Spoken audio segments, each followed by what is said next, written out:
গাছে বেঁধে বেধড়ক মারধরে কংগ্রেস কর্মীর মৃত্যু। ঘটনাটি ঘটেছে ময়নাগুড়ি ব্লকের হঠাৎ কলোনি এলাকায়। মৃত ব্যক্তির নাম মানিক রায়, বয়স ৪৫ বছর। তিনি একজন কংগ্রেস কর্মী। স্থানীয় সূত্রে খবর, ওই ব্যক্তি মাঝে মধ্যেই প্রতিবেশীদের সাথে বিনা কারণে বিবাদে জড়াতো। এমনকি মাঝে মধ্যেই একাধিক জনকে বিনা কারণে মিথ্যে মামলা দিত। বুধবার রাতেও পুরনো ঘটনা নিয়ে প্রতিবেশীদের সাথে বিবাদে জড়ায় মানিক বলে অভিযোগ। এরপর শুরু হয় বচসা এবং হাতাহাতি। অভিযোগ, পরবর্তীতে তাকে গাছে বেঁধে লাঠি রড দিয়ে বেধড়ক মারধর করা হয়। এরপর ঘটনাস্থলে ময়নাগুড়ি থানার পুলিশ পৌঁছে তাকে উদ্ধার করে ময়নাগুড়ি গ্রামীণ হাসপাতালে নিয়ে যায়। তার অবস্থা আশঙ্কাজনক হওয়ায় জলপাইগুড়ি সুপার স্পেশালিটি হাসপাতালে নিয়ে যাওয়া হয়। বৃহস্পতিবার ভোরে তার মৃত্যু হয়। পুলিশ সূত্রে খবর, মৃত মানিক রায়ের স্ত্রী 11 জনের নামে ময়নাগুড়ি থানায় অভিযোগ জমা করে। অভিযোগের প্রায় 1 ঘন্টার মধ্যেই পুলিশ 5 জনকে গ্রেপ্তার করেছে। বৃহস্পতিবার তাদের জলপাইগুড়ি আদালতে পাঠানো হয়েছে। পাশাপাশি দেহ ময়নাতদন্ত করা হয়েছে বলে জানা গিয়েছে। তোমার জমিটার উপর কোন ছোট পড়ি সে বাড়ি বসাই দিবে, তা তোমরা যদি বাড়ির জমি সেটা নিতে চাও তা তাড়াতাড়ি বাড়িতে যাও। ওইটা ভাবেও তাড়াতাড়ি বাড়িতে আসলো। আমি বলতেছি আমি বাড়ি যাব না, আমার জমি এখানে পড়ে থাক। কয় বিঘা জমি আছে আপনার? মানে 4 কাঠা। 4 কাঠা। আচ্ছা, সেই জমি দখলের জন্য কি এই রকম অত্যাচার? মনে হয় এইরকম। আর ওই যে কেস হয়েছিল, কেসটা উঠাইতে বলে, তা আমরা বলি আমরা কেস তুলবো না, আমাদের নামে তোমরা কেস করছো, আমাদের নামে মিথ্যা কমপ্লেন করছো তোমরা। তো আমরা যা ঘটনা তোমরা করছো আমরা সত্য কমপ্লেন করছি। মানে ওদের দোষ আমরা করলে এসে হয়ে যায়, আমাদের নাই দোষ হলে ওরা দোষ বাড়ি করে। এইরকম করে ওরা আমাদেরকে, ওর বাবাকে নারী নির্যাতন কেজে ফাঁসাইছিল। আচ্ছা, এই যে যারা গতকাল আপনার স্বামীকে মারলো, তারা কি সবাই তৃণমূল করে? হ্যাঁ, সবাই তৃণমূল করে, আর 3-4 জন বিজেপি করে। আচ্ছা, তারা সবাই মিলে গাছে বেঁধে পিটালো? হ্যাঁ।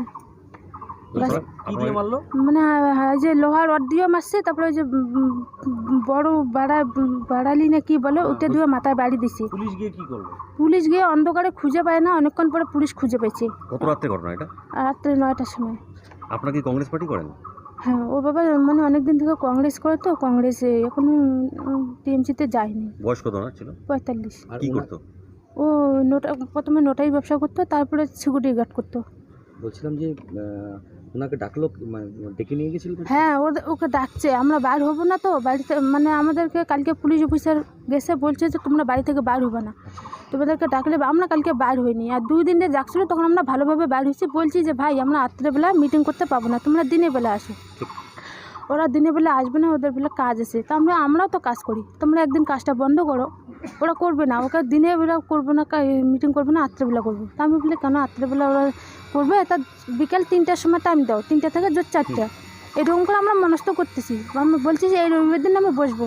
আমার এক দাদা, ও বাইরে গেছে, ও চিকিৎসা করবে। ও বলছে আমরা তো বাড়িতে থাকবো না, বাইরে যাচ্ছি, তো রবিবার দিন টাইম দাও, ওই লোকগুলোকে রবিবারে আসতে বলবো। ওরা এতদিন ওরা দেরি করবে না। তারপরে কালকে জোর জবরদস্তি বাড়িতে ঢুকে আমাদেরকে ডাকতেছে, আমরা বার হইনি। ওরা আমাদের ঘরটার ভাঙিয়ে ওর বাবাকে টাইনে বার করলো। আমার বাচ্চা কাচ্চা সবাই বাইরে হয়ে ওর পিছনে চলে গেলাম। আমাদের চৌকি টুকি সব টাইনে বার করলো। আমাদের জমির যে একটা কাগজ ছিল নতুন করে আবার বার করছে, ওই কাগজটাকে ছিঁড়ে ফেলছে। ওই ছেলেগুলো। তারপরে ওর বাবাকে টাইনে নিয়ে মারতেছে। আমি বলতেছি ওকে মারলো না, তোমরা যা বিচার করবা, মিটিং করবা, কালকে দিনের বেলা আসো। রাত্রেবেলা আমরা এগুলো মিটিং করবো না, আমাদেরও লোকজন নাই, তোমাদের লোকজনও নাই। ওদের সাথে কি মানে সমস্যাটা কি? আপনার সমস্যাটা ওই কেস কামারি এগুলো, মানে ওদের ওই যে আমার নাম বিজয় রায়। কি হয়েছিল বলেন তো? এই প্রথমে এরা 5 বছর আগে একটা বাড়ি ভাঙচুর, মানিকের বাড়ি ভাঙচুর হয়েছিল। সেটা হলো টিএমসি বিজেপির লোক মিলে আর কি, পাড়ার প্রতিবেশী মিলে। এবার মানিক বাড়ি ভাঙচুর করার পর ভয় চড়ে এবার শিলিগুড়ি যায়। ওইখান থেকে 5 বছর কাইটে আসে। এবার পার্টির সহযোগিতায় সেই মানিক চলে আসে এখানে। মোটামুটি আগামী রোববার আসে। সোমবার আবার প্রতিবেশী মিলে হুমকি দেয়। আবার সোমবার, মঙ্গলবার, বুধবার, কালকে রাত্রে হঠাৎ করে হুমকিতে এর বাড়ি ভাঙচুর করে মানিককে টেনে নিয়ে গাছে বেঁধে ভুজালি আর রড, বাঁশটার লাঠি দিয়ে পুরো মারধর করে। এবার তার বউ ওইখান থেকে হুসকে গিয়ে সে থানায় যায়। থানা থেকে পুলিশ নিয়ে গিয়ে উদ্ধার করে। সেখান থেকে হসপিটালে নিয়ে গিয়ে মানিককে 10 তলায় এফআইআর করে। সেখানে এফআইআর করে রাত 3:30 থেকে মানিক রায় দেহত্যাগ করেন। কি মনে হয়, মানে মানিক রায়কে কি তৃণমূলে নিতে চাইছিলে এরা? হ্যাঁ, তৃণমূলে নিতে চাইছিল, কিন্তু আসবে না। তার মধ্যে ওই যে 5 বছর আগে যে বাড়ি ভাঙচুর করছিল মানিকের, 8-10 জনের নামে ডায়েরি আছে। ওই লোকগুলাই কায়দা কৌশল করে ওইখানে নাম আছে ওদের থানায়, ওই পাড়া প্রতিবেশী।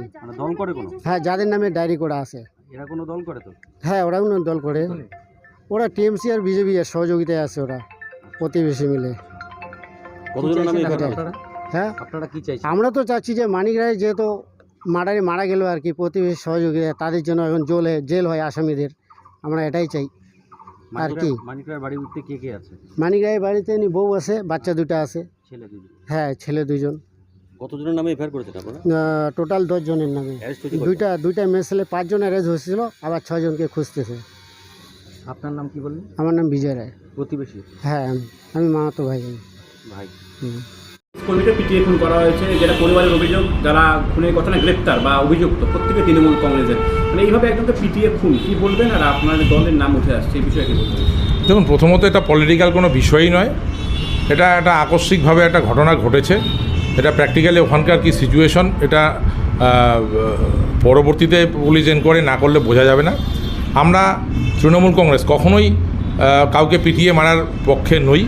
ইতিমধ্যেই আমরা পুলিশ প্রশাসনকে অনুরোধ জানিয়েছি যে তারা যেন অতি দ্রুত যারা এই ঘটনার সঙ্গে যুক্ত, যে দলেরই হোক না কেন, তাদেরকে গ্রেপ্তার করে। আমরা কখনোই চাইব না যে এ ধরনের ঘটনা পুনরাবৃত্তি ঘটুক, সে কারণে পুলিশ প্রশাসন সদর্থক ভূমিকা গ্রহণ করুক, আমরা এই আবেদন জানিয়েছি। এবং এটাও পাশাপাশি অনুরোধ করেছি যে কোনো নিরপরাধ ব্যক্তি যাতে এর সঙ্গে যুক্ত না হয়, যাতে তার কোনো শাস্তি না হয়। এবং আমরা যেটা বলা হচ্ছে যে বিরোধী দলেরা তৃণমূলের দিকে আঙুল তুলছে, বিষয়টা এরকম নেই। ওখানে পাড়াভিত্তিক ওই এলাকার লোকজন তারা মেজর পার্সেন্টাই এর মধ্যে যুক্ত থেকেই এটা আকস্মিকভাবে ঘটে গেছে। এখানে কোনো সংগঠিত বিষয় নয়, এটা অসংগঠিতভাবে আকস্মিকভাবে এই ঘটনাটা ঘটেছে এবং যারা করেছে আমরা এর তীব্র নিন্দা করছি। বলছে মৃত যে ব্যক্তি তিনি কংগ্রেস কর্মী, তো এখানে কোনো রাজনৈতিক শত্রুতা বা রাজনৈতিক দেশ থাকতে পারে? এখানে রাজনীতির কোনো বিষয়ই নেই, কারণ কংগ্রেসের সঙ্গে শত্রুতার কী আছে? দলীয় কোনো বিষয়ই নেই এখানে।